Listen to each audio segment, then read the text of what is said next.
ভারত সরকারের পক্ষ থেকে 14/5/2025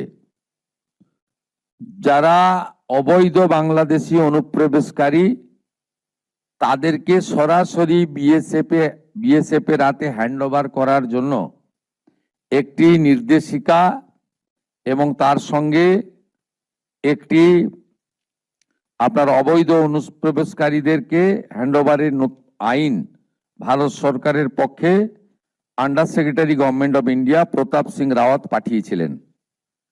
ডেটটা আবার বলি, 14/5/2025, অর্থাৎ কার্যত 1 বছরেরও বেশি আগে।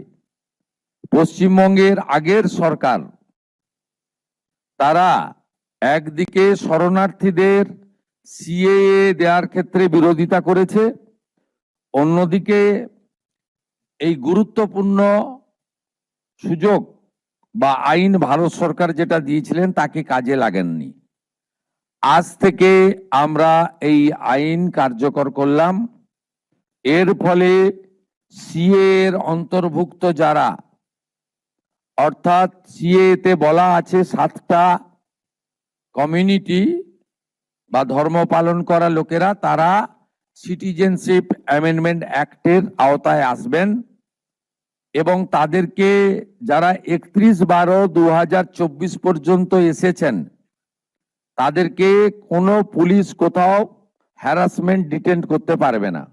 সিএ এর আওতায় যারা নেই তারা হলেন কমপ্লিটলি অবৈধ অনুপ্রবেশকারী ইনফিল্ট্রেটার্স। তাদেরকে সরাসরি রাজ্য পুলিশ গ্রেপ্তার করবে এবং ডিটেন করবে এবং হ্যান্ডওভার করবে বিএসএফ এর হাতে, এবং বিএসএফ তারা বিডিআর এর সঙ্গে কথা বলে তাদেরকে ডিপোর্ট করার ব্যবস্থা করবে, অর্থাৎ ডিটেক্ট, ডিলিট, এবারে ডিপোর্ট।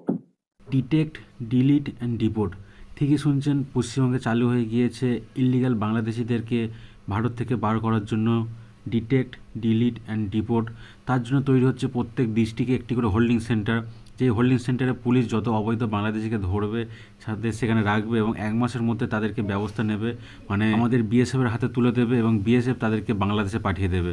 এই ফর্মুলা অলরেডি চালু হয়ে গেছে এবং প্রায় 300-রও বেশি, প্রায় 400-র কাছে হচ্ছে কি অলরেডি বাংলাদেশি ধরা পড়েছে এবং তাদেরকে হোল্ডিং সেন্টারে রাখা হয়েছে।